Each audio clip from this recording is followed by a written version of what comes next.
ఇప్పుడు కూడా క్రెడిట్ చోరీ నిన్న కూడా చూశాను నేను. నాకు నవ్వు నడవాలా ఏడవాలా నాకే అర్థం కావడం లేదు. ఎలాంటి వ్యక్తో, విచిత్రమైన వ్యక్తి. అక్కడ ఏం చేశారంటే అధ్యక్ష చెప్పుకోవచ్చు చేసిన పని తప్పు లేదు, ఒకవేళ చేయకపోతే కరెక్ట్ చేసుకోవాలి. అక్కడ మీరు చూస్తే అధ్యక్ష మొత్తం కూడా ప్రాజెక్టులు ఇప్పుడే డీటెయిల్స్ అన్నీ రామారెడ్డి గారు చెప్పారు, నేను ముందుకెళ్ళను. అంత పనులు పెట్టుకొని మొత్తం కలిసి 2500 కోట్లు అయ్యే ప్రాజెక్ట్ని తొందరగా పోయి జాతికి అంకితం చేస్తున్నారని రిబ్బన్ కట్ చేసి వచ్చాడంటే నీళ్లు రాకుండా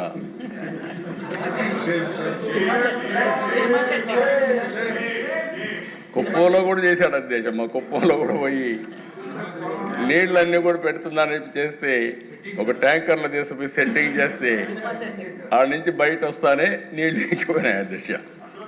అసలు నీళ్లు ఉంటాయి కదా అధ్యక్ష. ఇక్కడ పట్టిసీమను గురించి మాట్లాడినప్పుడు అన్నారు అధ్యక్ష, మీకు ఐడియా ఉంటుంది. పట్టిసీమ నేను తీసుకొస్తే ఇదెందుకు పట్టిసీమ అన్నారు.